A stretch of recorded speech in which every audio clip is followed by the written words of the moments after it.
Welcome back to kitchen diaries. ഇന്നത്തെ recipe വളരെ ടേസ്റ്റിയും സോഫ്റ്റും ആയിട്ടുള്ള ബേക്കറി സ്റ്റൈൽ പ്ലം കേക്ക് റെസിപ്പിയാണ്. ഇത് എങ്ങനെയാണ് ഉണ്ടാക്കുന്നത് എന്ന് നമുക്ക് നോക്കാം. ഇതിനായി നമുക്ക് വീഡിയോയിലേക്ക് പോകാം. ഇതിനായി ഒരു പാൻ അടുപ്പിൽ വെച്ച് ചൂടായതിന് ശേഷം അതിനകത്തേക്ക് 1 കപ്പ് അളവിൽ പഞ്ചസാര ചേർത്ത് കൊടുക്കുക. പഞ്ചസാര ചേർത്ത ശേഷം തീ മീഡിയം ഫ്ലെയിമിലേക്ക് മാറ്റുക. പഞ്ചസാരയുടെ മുകൾ ഭാഗം മുഴുവനായും ഗോൾഡൻ ബ്രൗൺ കളർ ആവുന്ന സമയം വരെ നമുക്ക് വെയിറ്റ് ചെയ്യാം. ഈ സമയം തന്നെ ഞാൻ അടുത്ത അടുപ്പിൽ 1/2 കപ്പ് അളവിൽ വെള്ളം ചൂടാവാൻ വെച്ചിട്ടുണ്ട്. നമ്മൾ 1 കപ്പ് അളവിൽ പഞ്ചസാര എടുത്തത് കൊണ്ടാണ് 1/2 കപ്പ് അളവിൽ ഇതിലേക്ക് ചേർക്കാൻ വെള്ളം ചൂടാവാൻ വെച്ചിരിക്കുന്നത്. അപ്പോൾ ഇതിൻ്റെ പഞ്ചസാര മുഴുവനായും ഗോൾഡൻ ബ്രൗൺ കളർ ആയതിനു ശേഷം മാത്രമാണ് ഞാൻ ഇതിനകത്തേക്ക് ഒരു സ്പൂൺ വെച്ച് ഇളക്കിയിരിക്കുന്നത്. അതിനുശേഷം അതിൻ്റെ മുകൾ ഭാഗം മുഴുവനായും പതഞ്ഞു വരുന്ന സമയം വരെ നമുക്ക് വെയിറ്റ് ചെയ്യാം. ഇപ്പോൾ നിങ്ങൾക്ക് കണ്ടാലറിയാം പത പൂർണ്ണമായിട്ടുണ്ട്. ഈ സമയത്താണ് ഞാൻ ഇതിനകത്തേക്ക് ചൂടുവെള്ളം ചേർത്ത് കൊടുക്കുന്നത്. ലോ ഫ്ലെയിമിലേക്ക് മാറ്റിയതിന് ശേഷം ചൂടുവെള്ളം ചേർത്ത് കൊടുക്കുക. അതിൻ്റെ ആവി തട്ടി നിങ്ങളുടെ കൈ പൊള്ളാൻ ചാൻസ് ഉണ്ട്. അതുകൊണ്ട് ശ്രദ്ധിച്ച് മാത്രം ചേർത്ത് കൊടുക്കുക. അതിനുശേഷം സ്പൂൺ ഉപയോഗിച്ച് ഒന്ന് ഇളക്കിയതിന് ശേഷം തിള വന്ന ശേഷം ഓഫ് ചെയ്തിട്ടുണ്ട്. ഇത് തണിഞ്ഞു വരുന്ന സമയം കൊണ്ട് നമുക്ക് ബാക്കിയുള്ള കാര്യങ്ങൾ തയ്യാറാക്കാം. അടുത്തതായി കേക്ക് ഉണ്ടാക്കുന്നതിന് ആവശ്യമായ പാൻ തയ്യാറാക്കിയെടുക്കാം. ഇതിനായി പാനിലേക്ക് കുറച്ച് ഓയിലോ അല്ലെങ്കിൽ ബട്ടറോ ഒന്ന് സ്പ്രെഡ് ചെയ്തതിന് ശേഷം ബട്ടർ പേപ്പർ ചേർത്ത് കൊടുക്കുക. ബട്ടർ പേപ്പർ കേക്കിൻ്റെ ടിന്നിനനുസരിച്ച് കട്ട് ചെയ്തതിന് ശേഷം ഇതിനകത്തേക്ക് ചേർത്ത് കൊടുക്കുക. ഇനി അഥവാ നിങ്ങളുടെ കയ്യിൽ ബട്ടർ പേപ്പർ ഇല്ല എങ്കിൽ നിങ്ങൾക്ക് കുറച്ച് മൈദ ഒന്ന് ഡസ്റ്റ് ചെയ്തെടുക്കാവുന്നതാണ്. അപ്പോൾ ബട്ടർ പേപ്പർ സൈഡിലും അടിഭാഗത്തും വെച്ചതിന് ശേഷം ഞാൻ ഇതിൻ്റെ മുകൾ ഭാഗത്ത് ഒന്ന് ചെറുതായിട്ട് ഒന്ന് ബ്രഷ് കൊണ്ട് ഓയിലൊന്ന് സ്പ്രെഡ് ചെയ്തെടുക്കുന്നുണ്ട്. അപ്പോൾ നമ്മുടെ കേക്ക് ടിൻ ഇവിടെ തയ്യാറായിട്ടുണ്ട്. ഇത് ഞാനിവിടെ മാറ്റി വെക്കുന്നുണ്ട്. ഒരു സ്ട്രെയിനറിനകത്തേക്ക് 1/2 കപ്പ് അളവിൽ മൈദ ചേർത്ത് കൊടുക്കുക. മൈദ ചേർത്ത ശേഷം പിന്നീട് ഞാൻ ഇതിനകത്തേക്ക് ചേർത്ത് കൊടുക്കുന്നത് 1 ടീസ്പൂൺ അളവിൽ ബേക്കിംഗ് പൗഡറാണ്. പിന്നീട് 1/8 ടീസ്പൂൺ അളവിൽ മാത്രമേ ബേക്കിംഗ് സോഡ ചേർക്കുന്നുള്ളൂ. വളരെ കുറഞ്ഞ അളവിൽ മാത്രമേ ബേക്കിംഗ് സോഡ ഇതിനകത്തേക്ക് ചേർക്കുന്നുള്ളൂ. പിന്നീട് ഒരു നുള്ളു ഉപ്പും ചേർത്ത് കൊടുക്കുക.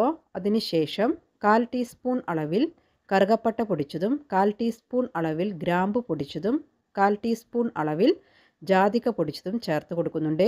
ഇവ സെപ്പറേറ്റ് ആയിട്ട് നിങ്ങളുടെ കൈവശം ഇല്ല എങ്കിൽ 3 ഗ്രാമ്പുവും ഒരു ചെറിയ കഷ്ണം പട്ടയും ഒരു ചെറിയ കഷ്ണം ജാതിക്കയും എടുത്ത് മിക്സിയിലൊന്ന് കുറച്ച് പഞ്ചസാരയും ചേർത്ത് പെട്ടെന്ന് പൊടിച്ചെടുത്താൽ മതി. അതിനുശേഷം ഇത് ഞാൻ നന്നായി സീവ് ചെയ്തിട്ടുണ്ട്. പിന്നീട് ഇതൊരു വിസ്ക് ഉപയോഗിച്ച് ഞാൻ നന്നായി മിക്സ് ചെയ്തെടുക്കുന്നുണ്ട്. നിങ്ങൾക്ക് അല്ലെങ്കിൽ ഒരു 3 തവണ സീവ് ചെയ്തെടുത്താലും മതി.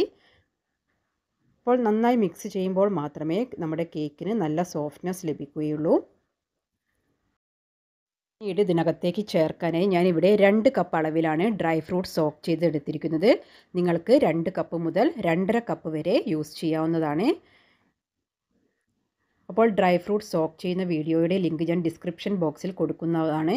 നിങ്ങൾക്കത് നോക്കി ഡ്രൈ ഫ്രൂട്ട് സോക്ക് ചെയ്തെടുക്കാവുന്നതാണ്. പിന്നീട് ഈ ഡ്രൈ ഫ്രൂട്ട്സ് ഞാനിവിടെ ഒരു ബൗളിനകത്തേക്ക് മാറ്റി കൊടുക്കുന്നുണ്ട്.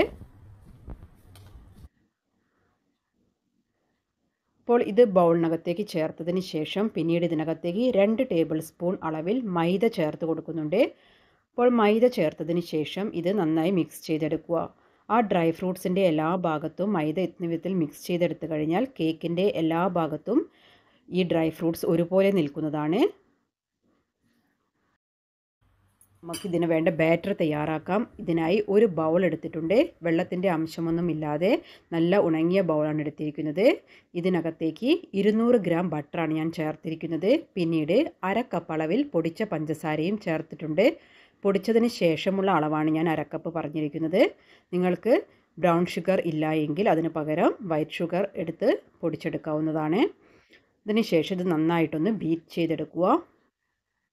നന്നായി ബീറ്റായി കിട്ടിയതിന് ശേഷം പിന്നീട് ഞാൻ ഇതിനകത്തേക്ക് മുട്ട ചേർത്ത് കൊടുക്കുന്നുണ്ട്. 3 മുട്ടയാണ് എടുത്തിരിക്കുന്നത്. അതിൽ ഒരു മുട്ട പൊട്ടിച്ച് ചേർത്തതിന് ശേഷം അതിനകത്തേക്ക് 1 ടീസ്പൂൺ അളവിൽ വാനില എസൻസ് ചേർത്തിട്ടുണ്ട്.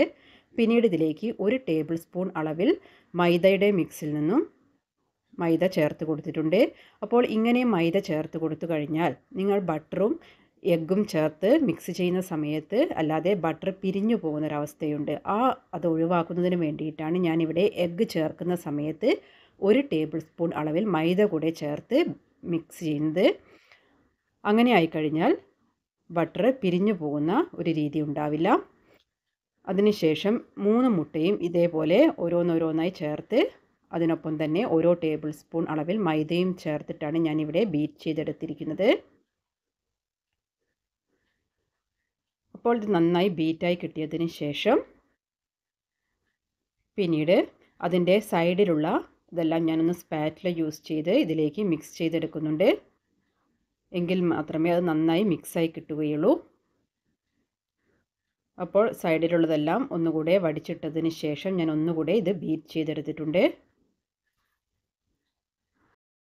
സമയം കൊണ്ട് നമ്മുടെ കാരമൽ സിറപ്പ് നന്നായി തണിഞ്ഞിട്ടുണ്ട്. ചൂട് നന്നായി തണിഞ്ഞതിന് ശേഷം വേണം കാരമൽ സിറപ്പ് ഇതിനകത്തേക്ക് മിക്സ് ചെയ്യാൻ. അപ്പോൾ കാരമൽ സിറപ്പ് ഇതിനകത്തേക്ക് ചേർത്തതിന് ശേഷം ഇത് നന്നായിട്ട് ഒന്നുകൂടെ ബീറ്റ് ചെയ്തെടുക്കുക. ആ കാരമൽ സിറപ്പിൻ്റെ കളറാണ് നമ്മുടെ കേക്കിന് പ്രധാനമായും കിട്ടുന്നത്. അല്ലാതെ നമ്മൾ ഇതിനകത്തേക്ക് വേറെ ഫുഡ് കളറോ ഒന്നും ആഡ് ചെയ്യുന്നില്ല. അപ്പോൾ കാരമൽ സിറപ്പ് ചേർത്തതിന് ശേഷം ഒന്നുകൂടെ ഞാൻ മിക്സ് ചെയ്തെടുത്തിട്ടുണ്ട്. അപ്പോൾ ഇത് നന്നായി മിക്സായി കിട്ടിയതിന് ശേഷം നമ്മൾ നേരത്തെ എടുത്തു വെച്ചിരിക്കുന്ന ഡ്രൈ ഇൻഗ്രീഡിയൻസ് കുറേശ്ശെ ഇതിനകത്തേക്ക് ചേർത്ത് കൊടുക്കാം. അപ്പോൾ ഡ്രൈ ഇൻഗ്രീഡിയൻസ് കുറേശ്ശെ ഞാൻ ഇതിനകത്തേക്ക് ചേർത്ത് കൊടുക്കുന്നുണ്ട്. അതിനുശേഷം ഞാൻ ബീറ്റർ യൂസ് ചെയ്യുന്നില്ല. ഒരു സ്പാറ്റില യൂസ് ചെയ്ത് കട്ട് ആൻഡ് ഫോൾഡ് മെത്തേഡിൽ ഇത് നന്നായി മിക്സ് ചെയ്തെടുക്കുകയാണ് ചെയ്യുന്നത്. അതിനുശേഷം ബാക്കിയുള്ള ഫ്ലോർ കൂടെ സ്റ്റെപ്പായിട്ട് ഞാൻ ഇതിനകത്തേക്ക് ചേർത്ത് മിക്സ് ചെയ്തെടുക്കുന്നുണ്ട്.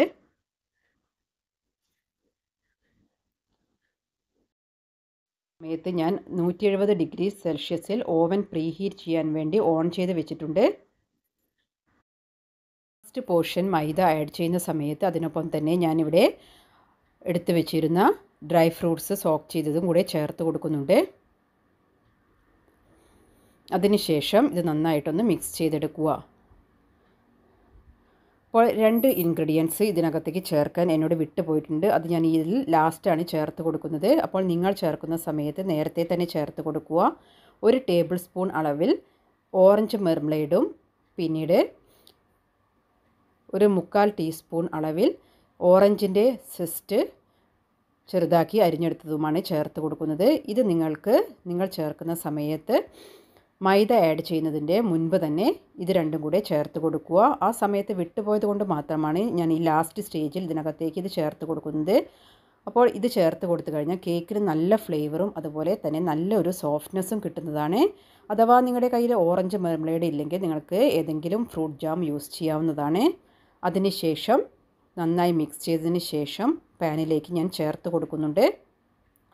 അപ്പോൾ ഇതിലെ ബാറ്ററെല്ലാം കേക്ക് ടിന്നിലേക്ക് ചേർത്തതിന് ശേഷം ഒരു ഫോർക്ക് ഉപയോഗിച്ച് ഇത് ഞാൻ നിരത്തിയിട്ട് കൊടുക്കുന്നുണ്ട്. എല്ലാ ഭാഗത്തും ഒരുപോലെ മിക്സ് നിൽക്കുന്ന വിധത്തിലാണ് ഞാനിത് ഒരു ഫോർക്ക് ഉപയോഗിച്ച് നിരത്തി കൊടുക്കുന്നത്. അതിനുശേഷം ഇത് നന്നായി ഒന്ന് ടാപ്പ് ചെയ്തെടുക്കുക. ഇപ്പോൾ ബാറ്ററിന് മുകളിലായി ഞാൻ കുറച്ച് കാഷ്യൂ നട്ട്സും അതുപോലെ തന്നെ റേസിൻസും ചേർത്ത് ഡെക്കറേറ്റ് ചെയ്തെടുക്കുന്നുണ്ട്. അതിനുശേഷം നമ്മൾ നേരത്തെ പ്രീഹീറ്റ് ചെയ്ത് വെച്ചിരിക്കുന്ന ഓവനകത്തേക്കാണ് ഇത് വെക്കുന്നത്. ഇനി അഥവാ നിങ്ങളുടെ കയ്യിൽ ഓവൻ ഇല്ല എങ്കിൽ നിങ്ങൾ ഒരു വട്ടച്ചെമ്പ് അടുപ്പിൽ വെച്ച് നന്നാക്കി ചൂടായതിന് ശേഷം പിന്നീട് അതിന് നടുവിലായിട്ട് ഒരു വട്ടം വെച്ചതിന് ശേഷം നമ്മുടെ കേക്ക് ടിൻ വെച്ച് കൊടുക്കാവുന്നതാണ്. അപ്പോൾ കേക്ക് ഉണ്ടാക്കുന്ന സമയത്ത് തീ മീഡിയം ഫ്ലെയിമിലേക്ക് മാറ്റി കൊടുക്കണം. ഇപ്പോൾ ഞാനിവിടെ ഓവനിലേക്ക് കേക്ക് ടിൻ വെച്ച് കൊടുത്തിട്ടുണ്ട്. 170 ഡിഗ്രി സെൽഷ്യസിൽ 55 മിനിറ്റ് സമയമാണ് എനിക്ക് കേക്ക് ബേക്ക് ചെയ്യാൻ ആവശ്യമായി വന്നിരിക്കുന്നത്. ഇപ്പോൾ ഞാനിവിടെ ഒരു ടൂത്ത് പിക്ക് ഉപയോഗിച്ച് കുത്തി നോക്കുന്ന സമയത്ത് ടൂത്ത് പിക്ക് ക്ലീനായി തന്നെ കിട്ടിയിട്ടുണ്ട്. കേക്ക് ആവശ്യത്തിന് ബേക്ക് ആയിട്ടുണ്ട്. നന്നായി തണിഞ്ഞതിന് ശേഷം ഞാനിവിടെ കുറച്ച് വൈൻ ഈ കേക്കിന് മുകളിലായി സ്പ്രെഡ് ചെയ്ത് കൊടുക്കുന്നുണ്ട്. ഞാനിവിടെ ഡ്രൈ ഫ്രൂട്ട്സ് സോക്ക് ചെയ്തിരിക്കുന്നത് വൈനിലായതുകൊണ്ടാണ് ഇതിന് മുകളിലായി കുറച്ച് വൈൻ സ്പ്രെഡ് ചെയ്ത് കൊടുക്കുന്നത്. നിങ്ങൾ ഡ്രൈ ഫ്രൂട്ട്സ് സോക്ക് ചെയ്തിരിക്കുന്നത് ആൽക്കഹോളിലാണെങ്കിൽ കുറച്ച് ആൽക്കഹോൾ ഇതിന് മുകളിലായി സ്പ്രെഡ് ചെയ്ത് കൊടുക്കുക. ഇങ്ങനെ ചെയ്യുമ്പോൾ കേക്കിന് നല്ലൊരു ടേസ്റ്റാണ് കിട്ടുക. പിന്നീട് ഇതിൻ്റെ ടിന്നിൽ നിന്ന് ഞാനിത് മാറ്റുന്നുണ്ട്. ഇതിൻ്റെ ബട്ടർ പേപ്പർ എല്ലാം റിമൂവ് ചെയ്തെടുക്കുന്നുണ്ട്. അപ്പോൾ കേക്ക് ഉണ്ടാക്കിയ ഉടനെ തന്നെ കട്ട് ചെയ്ത് കഴിക്കാതെ 2 ദിവസം ഒരു ഫോയിലിൽ കവർ ചെയ്ത് സൂക്ഷിച്ചതിന് ശേഷം കട്ട് ചെയ്യുകയാണെങ്കിൽ കേക്കിന് നല്ല ടേസ്റ്റ് തന്നെ കിട്ടും. ഇപ്പോൾ ഞാൻ കേക്കിൻ്റെ അടിഭാഗത്തെ ബട്ടർ പേപ്പർ എല്ലാം റിമൂവ് ചെയ്തെടുക്കുന്നുണ്ട്. അപ്പോൾ നിങ്ങൾക്ക് കേക്ക് അടിഭാഗം ഒന്നും കരിയാതെ തന്നെ കിട്ടിയതായി കാണാവുന്നതാണ്. ഇപ്പോൾ നന്നായി തണിഞ്ഞതിന് ശേഷമാണ് കേക്കിൻ്റെ ബട്ടർ പേപ്പറെല്ലാം ഞാൻ റിമൂവ് ചെയ്തിരിക്കുന്നത്. അതിനുശേഷം ഒരു ഫോയിൽ പൊതിഞ്ഞ് വെച്ചതിന് ശേഷം 2 ദിവസം കഴിഞ്ഞിട്ടാണ് ഞാൻ കേക്ക് കട്ട് ചെയ്തെടുക്കുന്നത്. വളരെ ടേസ്റ്റി ആയിട്ടുള്ള പെർഫെക്റ്റ് ആയിട്ടുള്ള ഒരു പ്ലം കേക്ക് റെസിപ്പിയാണ്. എല്ലാവരും ട്രൈ ചെയ്ത് നോക്കുക. Thank you for watching.